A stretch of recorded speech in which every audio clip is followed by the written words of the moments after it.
আসসালামু আলাইকুম। সবাই কেমন আছেন? আশা করি সবাই খুব ভালো আছেন। আমরাও ভালো আছি আল্লাহর রহমতে। আজ আমার রান্না চলছে এখানে। আজকে রান্না আমার একটু দেরি হয়ে গিয়েছে। ছেলে ডিউটি গিয়েছে, ওকে টিফিন করে খাইয়ে তারপরেও চলে যেতে রান্নায় এসছি।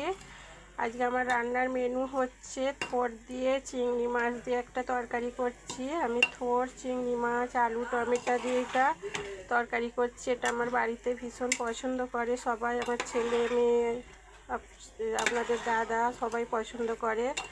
আমি তো থোরটা এইভাবেই বেশিটা রান্না করি। আপনারা কে কীভাবে করেন অবশ্যই জানাবেন। আর হচ্ছে এখানে মাংস রান্না করেছি আলু দিয়ে, আলু, টমেটো, ধনেপাতা দিয়ে করেছি হালকা ঝোল।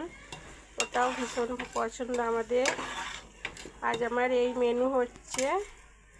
আপনাদের ভালো লাগলে প্লিজ সাবস্ক্রাইব করবেন, শেয়ার করে দেবেন। আজ আমার এই মেনু।